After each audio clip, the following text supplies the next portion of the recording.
Hi, everybody, and welcome back to Dr. Cammie and Karen Go Keto, where Dr. Cammie and I are transitioning from a standard American diet and going to a ketogenic slash carnivore diet.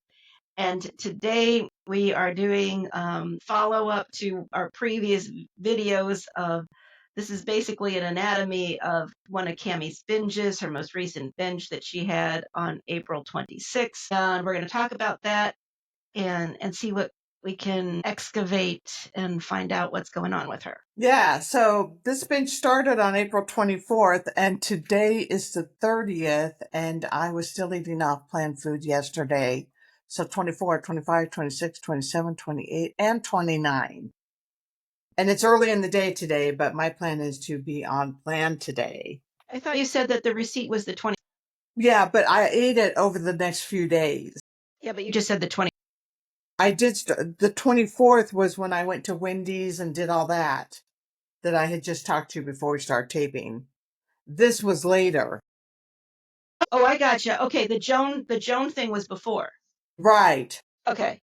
Getting into my friend's candy drawer when I knew she was in surgery is how I started this binge, because it was sneaky and I knew that I wasn't going to get caught because nobody else was going to come over to her house. I knew she wouldn't miss the candy because there was lots of candy in that drawer and she never goes in there. And I took 3 bites of her ice cream in the fridge and there was plenty of other ice cream there. So I know that she wouldn't be missing that. And so there was a lot of excitement and drama and sneakiness and all that bullshit that goes into starting the binge. And then after that, I took our dog to my house and it was very stressful because the dog was trying to get on my lap in the car, and the poor dog is little. She's only 4 pounds and she has dementia and she's blind, and it was a disaster. And when I got home, I think I had to feed my cat, and then I just lost it. And I put the dog in the car in the foot part of the passenger side where she was basically safe over there and couldn't get anywhere else. And she barked the whole time while I went to Wendy's and ate a Diet Coke and a cheeseburger deluxe and some Cinnabon melts. And then I went to Ralph's Wait, and wait, got a, wait. But the Ralph's was days later. no, the Ralph's was right after that. I went from the Wendy's to the Ralph's. This is Albertsons. This is Albertsons. Okay, gotcha. You Okay. got to remember, I've been eating off plan for like 6 Okay. days. Okay. So I've been eating lots of food off plan. And then after I went to Wendy's, I went to Ralph's and I got a cinnamon raisin bagel and Ben& Jerry's Cherries Garcia ice cream. And those were the 2 things that I had tried previously to get Jeff to binge with permission, to eat off plan with permission. I don't know if you guys remember that video. And then he said, that's not carnivore. And I said I wouldn't binge. And he said, no, you said you were going to eat carnivore. And then I realized that he was right. And so then I started to cry really hard. And anyways, but that was still on my mind, the Ben& Jerry's Cherry Garcia and the cinnamon raisin bagel. So I ate those along with some crispy butter pecan cookies, trying to get it out of my system and hoping that that was the end of me eating off plan and binging on carbs and ultra processed foods. But it was not. And I had said so anyway, do you want to go? Nope. Go ahead. Okay. So I had said after that part of the binge, I had said that the dog was being quiet and letting me journal all of this. And I said, I feel more secure with carbs in me. I just do. There's less uncertainty. I feel fat and safe. And then I said, as long as I have sugar, I can handle whatever stress comes my way. And then I said, now that I binged, I feel that I have really hindered forward progress. It kind of goes on. And then I said, what have I learned from the binge? I learned that I still binge. And I knew that it was coming because my support system, a lot of people that are in my support system were busy. And I didn't feel, and then I felt like I hadn't gone to enough meetings. I hadn't journaled enough. I hadn't done enough of my ALKs, my acts of loving kindness. And I think that it almost feels now that I'm going back and looking over this and discussing it with you, that one of the reasons, a big reason why I seem to binge is so that I can continue to feel put upon and to feel like my needs aren't getting met, and to be able to blame that on others and on other things that happen in my life instead of learning how to get my own needs met by myself and my higher power and by a healthy life and setting my boundaries and understanding that, when I set my boundaries and I take care of myself, there's going to be consequences that might happen from that I need to be okay with. Like, for instance, with this situation and Joan and her broken arm, if I said, look, I can't take care of your dog, she might have said, well, then I'm not going to go to surgery because I don't have anyone to take care of my dog.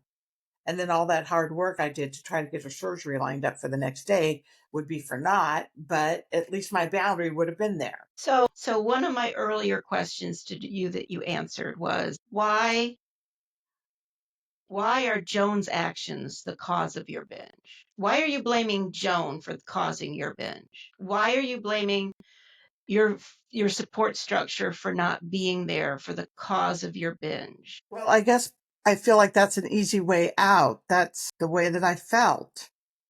I am probably a little too dependent on outside forces in my life to support me in ways that I need to be supported for healthy decisions. So I'm not going to ask you a bunch of questions. I'm just going to describe the picture that I get from this. And then Okay. we can talk about that. Your not binging is almost completely based on an outside structure. So an outside structure controls your binging. And if something in that structure, if there's a weak link in that structure, it collapses and you binge. Everything you look to is outside of you. And you describe your binge as a checking out. And what you've said earlier is you're checking out from being responsible. So that's completely it. Responsible, the word responsible, the responsibility, the ability to respond. When life comes to a point and you no longer have the responsibility to respond, you no longer have the ability to respond for whatever story you've made up, then you say, I have to check out, and there's nothing strong enough around me that can stop me. And I've always thought it was silly for you to rely on calling your friends as a structural support for stopping a binge, because that's the thinnest. I mean, you even talk to somebody. I mean, people might not be home, Mhm. people might be busy, Mhm. people might not want to hear you talk about a binge again. People might not believe you when you say you're going to do something you're not going to do. You know, there might be any number of reasons why somebody's not going to answer the phone when you call, Yeah. even if you say it's because you want to binge. And that's what you want. Yeah. So then I can say, oh, look, they're not home. I can go binge and feel It's not me. justified. It's not me. It's Yeah. somebody else's Yeah. fault. And until you change that mindset, that this is completely your responsibility, Cammie, if you want to lose weight, we'll call it lose weight, because even though you tell me you want to eat carnivore, you now tell me you want to lose weight, right? So which is it? Or maybe, I mean, if you stay on carnivore, you will lose weight. That's the only way. That's all that happens when you're on carnivore. It may take a while. It may take a year. It may take 2 years. It may take 3 years, but it will happen as long as you stay alive and you stay on carnivore. Not binging is a different story. That was the reason why you went on the GLP-1 agonist. GLP-1 agonist. But the GLP-1 agonist is part of that outside structure. Yeah. Yeah. Yeah, I understand that, what you're saying. So the bottom line is it's an inside job, Totally. and I You don't have the insides for success yet. you haven't defined the boundaries. So when you say, you read to me earlier from your journal that that the binging doesn't have a good effect on you, but it does. It allows you to escape. It allows you to not be responsible. And you have to look at that responsibility, that checking out. What is it that you want to leave? And I've always told you this. You hate your life and you want to get out of it. And you won't excavate that. You won't look at that and say, why do I hate my life? Because the story that you tell is, I'm not allowed to hate my life. I don't deserve to hate my life because I have great kids. I have a great place to live. I have a good steady income. What do I have to complain about? And that's your mother, maybe your father too, maybe all of your siblings telling you You're the one that's smart. You're the one that's pretty. You're the one that always gets what you want. But there's something that you want and you can't have it. And you won't have it until you get over this fear of having it and, acknowledging what it is. Because honestly, Cammie, you made all those phone calls for Joan and you set it up. Great. That was really nice of you. And to say it was for nothing if Joan decides that she doesn't want to leave her dog over getting her broken arm fixed, that's her choice. But your choice was to do the work earlier. Now you should have said to her, now, Joan, I'm only doing this if you actually do it. So what's in the way of you doing this? Mm-hmm. And you probably already knew about the dog.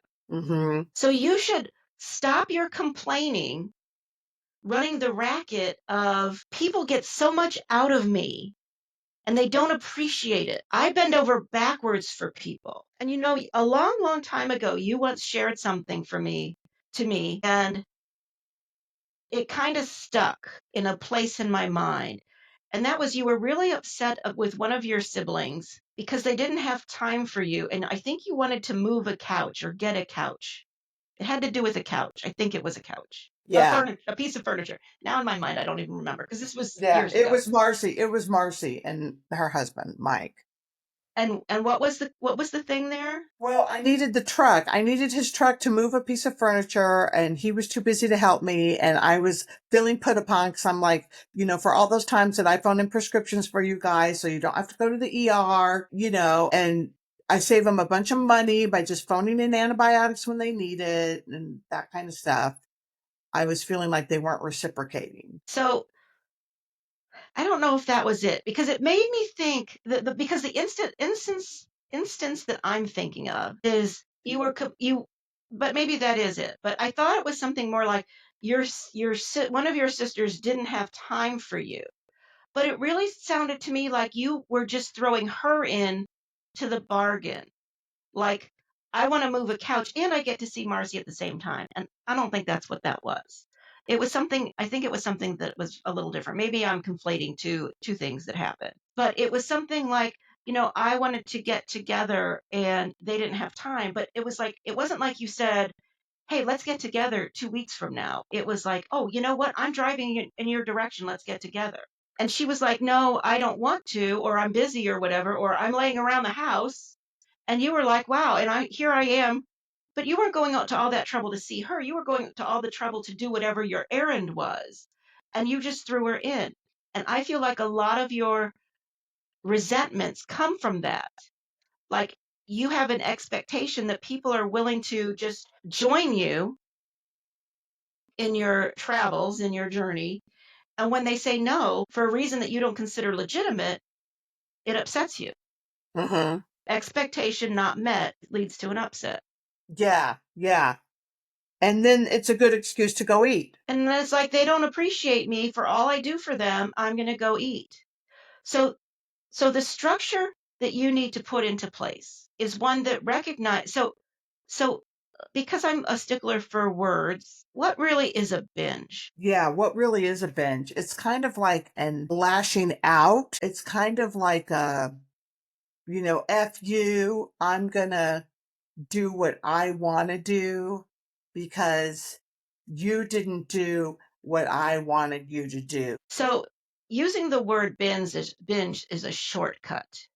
Mm-hmm. And it's detrimental to your situation because you want to call it the way it really is. And this is, I am going to use food to lash out and say, fuck you. Oh, sorry. I mean, F you. I'll work on editing that out. My edit skills will improve. And, to say F you. But who are you saying F you to? Not to your friends. I mean, it's to yourself because They're like, whatever. yeah, I mean, if you got to eat over that, eat over it. I think it's to my mother, probably. Well, or it's It's to the always to you your that you mother, want to be and not and to I the am you a that you mother. are. I don't know.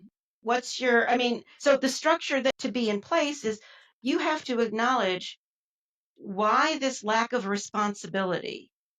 Why, it's as if you are a blown up balloon and scheduling Joan's surgery helping Joan schedule her surgery. Just all the air's out of the balloon. The balloon's totally deflated. Everything that you had is gone. And you have no more ability to respond to any other stressors in your life food, without food that's off plan. So you're using the food to cope. And until you stop using the food to cope with your life and you find a structure, what you need to create is a structure in your life that allows you to cope with it. And it's not that you can't find things outside, but you can find things outside that may or may not exist, right? Like I start every morning with a motivational video. I start each morning with, you know, a carnivore video, two things, right? 4 o'clock in the morning, I usually watch Dr. Kiltz. He does a live thing, which he's changing to 5 in the morning. And then I'll listen to, somebody motivational, Tony Robbins, Jordan Peterson, or maybe even another carnivore thing. But I spend an hour doing that in the morning. And it's always there. YouTube is always there as long as you've got your connection. So you can always find something. But you would just say, oh, well, I couldn't find it quickly enough. And so therefore I had to go eat. Right? So here are things that you can put in place. You also have to look at your behavior and see which rules and boundaries can you create in your life that work. For instance, I will not stop recommending this. Quit buying your groceries. Have your groceries delivered, either delivered or pick up. So you don't ever go into the store and you always know what's on that list. All right. So what do you think? We're at 21 minutes. What do you think about doing this next video, talking about structures that I can put in place? Sounds good. So that, I can make this more of an inside job. I mean, there's structures that I need to put in place outside, but there's stuff that's got to happen on the inside. And I think that's what Mike Collins talks about, like doing that work. Yeah. All right. Let's talk about that. All right, guys. Take care. Join us next.